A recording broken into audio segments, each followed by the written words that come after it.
Hey, what's up, everybody? Welcome back into the show. Yet another episode of Crushing Fantasy Football. I am Bryce Lockridge, your host of the show, guys. Today, I'm going to be giving you my 5 wide receivers that I have skyrocketing up my rankings for the 2022 fantasy football season. And I am going to start with the first player on my list, and that is Micheal Pittman Jr. I am stoked about Micheal Pittman Jr. this year. I see him having an increased target share from his 25.7% target share that he had on the team last year. And that's saying a lot because that's a huge target share percentage. I see him having somewhere between 27 and 28% this year. Matt Ryan is now the quarterback of the Colts. We know he loves to force feed his number one wide receiver the ball. We saw it in his years with Julio Jones. So we have a massive target share incoming from Micheal Pittman Jr. Last year with Carson Wentz, he posted a 1,000 receiving yard season. Look for those receiving yards to go up due to him having that typical third-year breakout that wide receivers tend to have. This is the prototypical player that can have the breakout season considering the offense that he plays in and the role that he has in his offense now. And you got to figure that the Colts offense is probably going to be even more efficient with Matt Ryan, thus providing Micheal Pittman extra red zone opportunities. So the touchdown numbers are going to be up. The yardage is going to be up. The overall reception count is going to be up. This dude has everything going for him, and he has absolutely no target competition. Some people might think that's a bad thing because all of the passing defensive attention is going to be focused on Micheal Pittman Jr., but teams are, number one, very concerned with stopping Jonathan Taylor. And number two, even when they focused a lot of the defensive attention on Micheal Pittman Jr. last year, they still really didn't have an answer for him. He still pretty much went off and was able to get open at will and convert on a lot of awesome big plays. He gets targeted downfield. He gets targeted on all the high leverage third down situations, third and longs, red zone opportunities, everything like that. So this dude's going to be an absolute beast, and you need to get him on your fantasy team because he's going to go off this year. Next player on my list, one that I am very excited about, is Marquise Brown.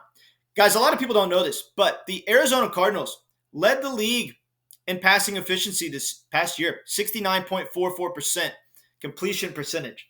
So when you look at that, and you look at the fact that the Ravens were a bottom half team in completion percentage, you got to figure that Marquise Brown's efficiency has to go up. And he was already a top 12 overall target hog in the NFL. So considering the fact that he's going to command a healthy target share on what is a more efficient passing offense, and he has a lot of offensive weapons around him to help draw attention off him, guys like Rondale Moore and Zach Ertz, I think that this guy's going to absolutely explode this year. And even more important than any of this, Marquise Brown is going to play 6 games as the team's number one wide receiver. DeAndre Hopkins got suspended. We found that out yesterday. So he's going to have time to gel with Kyler Murray and feel what it feels like to be the number one wide receiver on this team. And naturally, his numbers are going to balloon in those 6 games too because he's going to have less target share competition and he's going to get to be the clear-cut wide receiver one for at least a little bit. So those 6 games he's going to absolutely go off. Those 6 games he's going to get the opportunity to gel with Kyler Murray and really get integrated as the number one wide receiver in the offense, at least for a little bit. This is going to be very beneficial for the Kyler Murray, Marquise Brown connection. And this dude is also going to have his scoring opportunities due to what's going to be, I think, a very high-scoring offense this year. Obviously, we got to keep an eye on the Kyler Murray situation. Is he going to get the money he wants to get on the field? Remains to be seen. But if he plays this year, Marquise Brown is going to light the league on fire. And you need to get him on your fantasy team. Next player on my list is going to be T. Higgins. I am stoked about T. Higgins, guys. Stoked. He is going to be on the opposite side of a double team all season long. Jamar Chase is going to command a double team. Jamar Chase is going to draw the other opposing team's best corner every single week. This is going to leave T. Higgins open to feast. And guys, make no mistakes. T. Higgins is an elite wide receiver. Elite. Okay? People love Jamar Chase. And so, all of the hype is around Jamar Chase as far as Bengals wide receivers. But we're talking about a 6'4" wide receiver who can run routes, who can command double-digit targets, who's going to receive a ton of red zone scoring opportunities because of his size and contested catchability and being in a high-scoring offense. This dude is fantasy gold, and he's somewhere between wide receiver 10 and wide receiver 15 right now. I can definitely see him being a top 10 wide receiver, maybe even a top 8 wide receiver on the season. And considering the fact that Jamar Chase is going to command all the defensive attention, he's going to be left open to feast all season long. Single coverage is not going to be able to beat T. Higgins. The team's second best corner is not going to be able to beat T. Higgins. This dude is going to absolutely go off this year. Next player on my list is going to be Amari Cooper, guys. Amari Cooper, 5 out of his 7 seasons in the NFL, has posted a 1,000-yard receiving season, but yet hasn't had a season yet with double-digit touchdowns. This just shows that he's had too much target competition, like when he was on the Cowboys. And when he was on the Raiders, The offense was really just kind of up and down and too inconsistent to produce true wide receiver one numbers for Amari Cooper. But we know how good this guy is. He's one of the best route runners in the league. He's a 4.4 40 time guy. He might be a little bit slower now that he's older, but he's still at least a 4.5 guy. He's got size. He's got power. He can run after the catch. And he's one of the most, he's a top 10, maybe top 15 most talented wide receiver in the league. Probably top 10. And now he's inserted into a situation where he has the best quarterback that he's ever played for in Deshaun Watson. He's playing on a team that gives his quarterback in Deshaun Watson pass protection and time to throw him the ball. And there's no target competition. So he's going to be the clear-cut one on the team. He's going to get an absurd target share percentage, probably somewhere between 28 and 30%.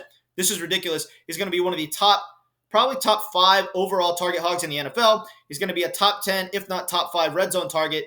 And even though Nick Chubb and Kareem Hunt are going to take a lot of the red zone scoring opportunities away from Amari Cooper, there are so many touchdowns up for grabs in this extremely high-scoring offense that even with those two running backs getting a lot of red zone usage, Amari Cooper still has tons of touchdown opportunities because this team is going to get in the end zone a lot. All right, next and final player on my list is going to be JuJu Smith-Schuster. Now, guys, JuJu Smith-Schuster, one of the most sure-handed wide receivers in the entire NFL. We saw it in his past season and a half. This past year only played 5-6 games, but didn't drop a single pass. Entire 2020 season, didn't drop a single pass. This guy doesn't drop passes. He's one of the most sure-handed wide receivers in the league. He is an incredible red zone target due to his contested catch abilities, and he is now inserted into an offense that is going to give him by far more red zone opportunities than he has ever had in his career. He's the clear-cut one on the team. When the Chiefs are in the red zone, they love to pass the ball. This means that Travis Kelce, like he is every year, is going to be a top 10 red zone target. And JuJu Smith-Schuster is going to be a top 10 red zone target. So the overall target share is going to be there. The red zone target share is going to be absolutely through the roof. This dude is going to explode. Look for him to have somewhere between 12 and 15 touchdowns this year.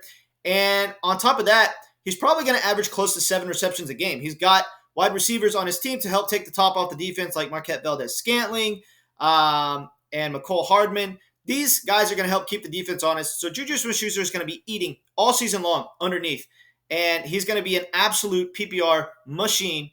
And you need to get him on your fantasy team because he is going to be a league-winning player. All right, guys, I appreciate you tuning into the video, and I'll catch you later.